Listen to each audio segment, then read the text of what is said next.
करना पड़ता था, लेकिन सारे गांव वाले उससे डरते थे।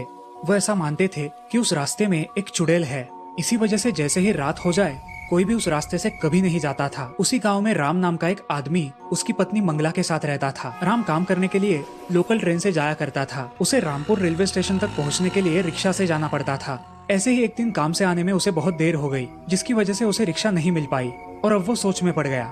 अब मैं क्या करूँ, घर कैसे जाऊँ? अब इस रास्ते से चलते हुए जाना होगा, बीच में कोई ना कोई मिल ही जाएगा। अब राम उस रास्ते से चलने लगा। चलते चलते वो बहुत दूर तक आ गया, लेकिन उसे कोई ऑटो नहीं दिखाई दी। वो अपने घर की तरफ चल ही रहा था, तभी उसे रास्ते में किसी की आवाज सुनाई दी। राम, राम, रुको राम। कौन है? कौन है इतनी रात को? पीछे मुड़कर देखो, कौन है? कौन है? मुझे तो कोई दिखाई नहीं दे रहा। कौन है? राम, मैं हूँ, इधर देखो।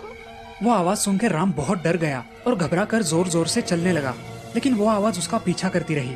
राम बहुत जोर से दौड़ने लगा और जैसे तैसे अपने घर तक पहुंच गया। घर पहुंचते ही वो अपने घर का दरवाजा जोर से खटखटाने लगा। उसकी पत्नी मंगला ने दरवाजा खोला। राम जल्दी जल्दी अंदर चला गया।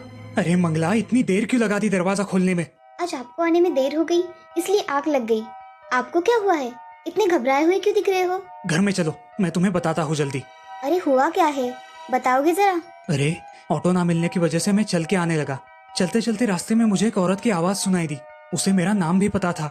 वो मुझे मेरे नाम से पुकारने लगी और मैंने जब पलट कर देखा तो वहाँ कोई भी नहीं था। अजी, आप ये क्या बोल रहे हो? आपको पता भी है वो रास्ता भूतिया है। उस रास्ते पर रात के समय भूत दिखाई देते हैं। क्या आपको पता नहीं था? अरे पता है मुझे, मगर मुझे सिर्फ